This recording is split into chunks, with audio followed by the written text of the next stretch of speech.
Vous avez été un ministre compétent et vous êtes un premier ministre compétent. Maintenant,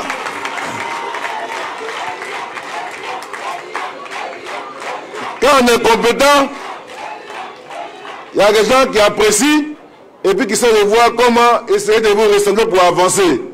Puis il y en a qui sont jaloux, ils vont dire non, il est compétent, mais bon, comme même les plus grands prophètes n'ont pas fait d'unanimité, laissez-nous nous occuper de ça. Avancez dans vos chemins avec le président Alassane Ouattara.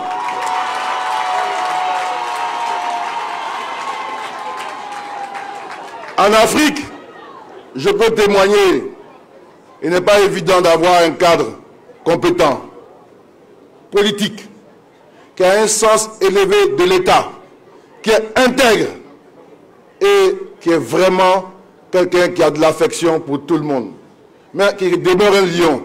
Si tu le provoques aussi, bon, le lion aussi, si après tu dis, ouais, le lion m'a griffé, je suis fâché, mais bon, qu'est-ce que tu as fait pour qu'il te griffe? Tu l'as provoqué. En tout cas, moi, je suis très fier de vous et je suis fier de votre petit frère. Je suis fier parce que ça fait longtemps, près de 25 ans, que vous m'avez adopté auprès du président Ouattara. Et jamais, à aucun moment, notre relation n'a souffert de quoi que ce soit. Parce que nous sommes une vraie famille, où il y a l'affection, où on prie l'un pour l'autre, où on s'aime. Nos familles agréent cette relation, cette amitié forte. Quand les gens sont bien ensemble, il y en a qui disent non, c'est pas clair, il y a un guichet, il n'y a rien, on s'aime, on est bien ensemble. Donc, Ahmed Bakayoko, c'est le petit frère d'Abadou Gon Koulibaly, les deux sont des enfants d'ado. Et on a été bien élevés. Nous ne sommes pas comme ceux-là, dans des familles, tu es le plus petit, tu n'es pas plus fort que le plus grand. Tu n'as aucune légitimité, mais tu veux le dépasser. Et ça, quand tu fais ça, tu veux désorganiser la famille. Et vous les vieux, les chefs de communauté, vous savez ce dont je parle. Il ne faut pas se disperser quand on est en famille. Il faut rester ensemble. Quand on avance là, chacun avance un peu. Et le reste, ce sera l'histoire de notre vie. Et puis un jour, comme tous les humains, on partira en laissant un héritage, un message sur la terre.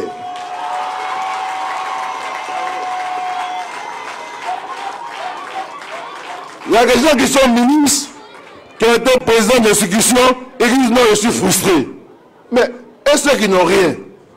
Ceux dont les parents sont morts, on les a même oubliés. Toi, tu ne peux pas dire que tu es frustré. C'est le défaut de l'homme. Au lieu d'apprécier ton état, comment tu es là, par rapport à ce que tu aurais pu ne pas être, tu veux te focaliser sur ce que tu veux être à tout prix et tu n'apprécies même pas le bonheur d'être quelque chose. Tu es ministre, il y a 40 ministres, tu es président d'institution, il n'y en a que 4 ou 5 dans le pays.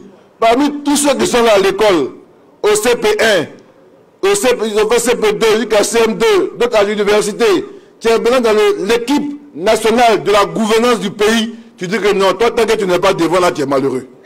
Mais tu ne seras jamais heureux. Parce que même quand tu seras président, tu seras président de l'Afrique. Il faut savoir garder nos ambitions personnelles, nos faux rêves pour réaliser nos vraies vies. Parce que ce que tu as là, ou ce que tu avais, il y a d'autres qui rêvaient à ça, qui sont contents de ça. Maintenant, ils sont contents de ça aussi, tu es fâché. Bon, je parle en parabole parce qu'on a un boubou.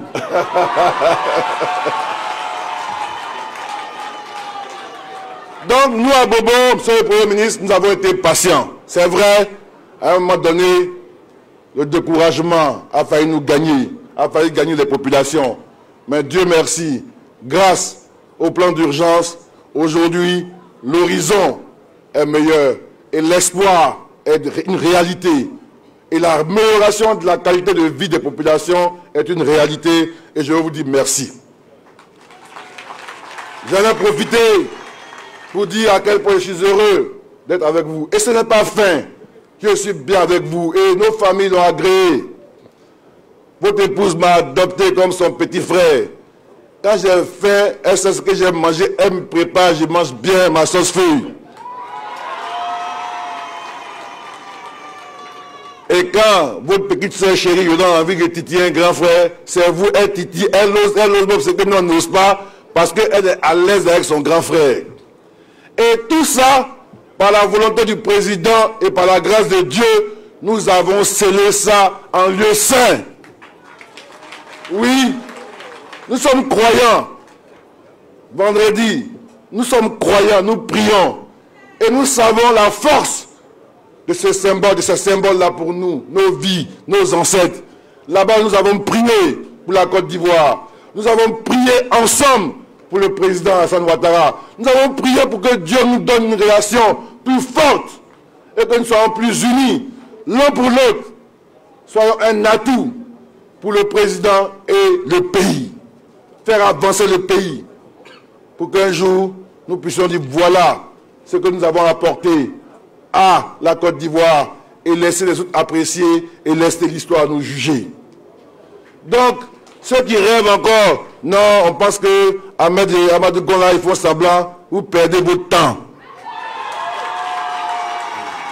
Parce que, où on a déposé ça, vraiment, c'est sérieux. J'ai peu envie d'employer les mots qui ont fait fâcher certains, mais c'est vraiment, c'est solide dans nos cœurs, dans notre approche de vie, dans notre éducation, dans nos valeurs. C'est important. Et je veux qu'à Bobo, notre commune partage ce pacte scellé des enfants d'Alassane Ouattara pour le bonheur de la Côte d'Ivoire.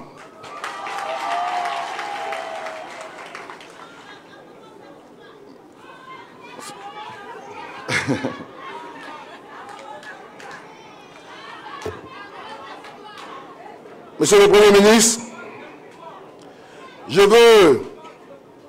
manquerai au devoir de vous dire que ça va mieux, mais on pourrait faire mieux, on pourrait faire davantage. Nous avons pu impulser le plan d'urgence grâce à une dotation spéciale en 2017 ou 2018, je crois, de 20 milliards. Et là, depuis en 2019, on n'a aucune visibilité sur la dotation budgétaire, au point où certains projets entamés, comme certaines voiries, sont en train de prendre du retard. Et avec ces pluies, on est en train de perdre le bénéfice de beaucoup d'actions qui ont apporté du bonheur aux populations. Je voulais plaider, c'est regarder, parce que monsieur le Premier, Abobo, c'est 2 millions d'habitants. C'est le cœur de la Côte d'Ivoire. C'est le dortoir de la Côte d'Ivoire. Tous les gens de Cocody, du plateau, leurs chauffeurs, leurs gardiens, leurs cuisiniers, sont des gens qui viennent dormir à Bobo pour repartir. Ils voient dans leurs assiettes, ils voient comment ils vivent. Et quand ils reviennent, s'ils n'ont pas un minimum, ce n'est pas bon pour la paix sociale, pour la stabilité du pays. On est plus de 2 millions d'habitants. Nous avons 1006 km de voirie, dont à peine 100 sont bitumés. 50 depuis l'indépendance et 50 depuis que le président Ado est au pouvoir. En 8 ans, il a fait déjà autant qu'on a fait depuis l'indépendance. Et nous avons donc en moyenne 10% de voiries bitumées dans un district où la moyenne est entre 50 et 70, voire 90 pour certaines. Oui, on nous avait abandonnés. C'est le Premier ministre, je plaide pour que dans le plan d'urgence, il y ait un plan spécial pour bitumer à Bobo. Parce que tous les problèmes viennent des routes. Le cadre de vie, les canalisations, le désordre, la saleté. S'il y a des routes, déjà, les populations vont sentir les choses différemment. Je vois des ponts de certains budgets. On voit dans certaines communes des investissements. Je pense qu'il y a un investissement sérieux et qu'on fait un bond d'Abobo. La moitié d'Abobo est bitumée. Je pense que définitivement, les gens d'Abobo sauront et auront mérité leur contribution à l'avènement du président Alassane Ouattara. Et c'est possible, je sais que c'est possible grâce à vous.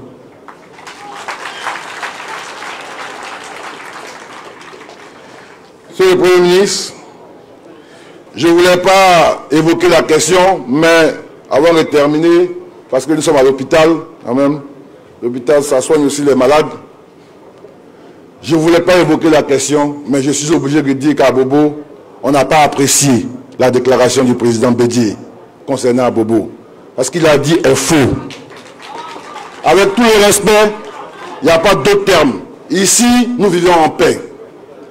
Les communautés de la Bobo ont trop souffert de la division. Il y a eu des morts ici. Il y a eu des morts dans des mosquées.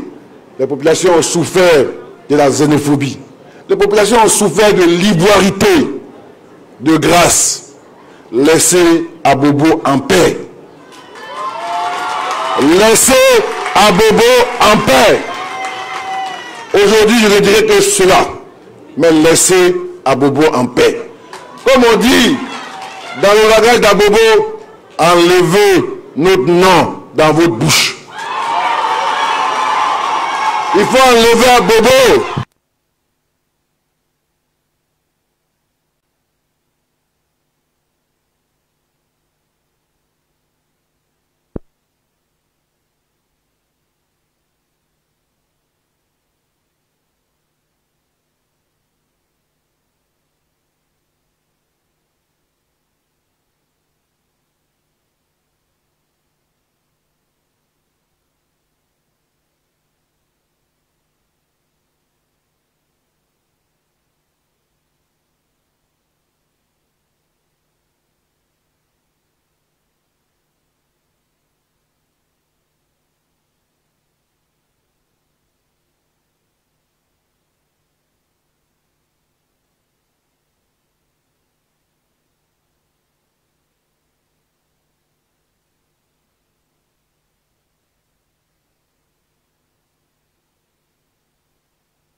C'est bon? Bien, merci. Donc j'étais vraiment à la fin. Dire que, en tant que maire, au nom de la municipalité, au nom du conseil et de toutes les populations, dire que nous condamnons ces propos qui sont à même de jeter l'opprobre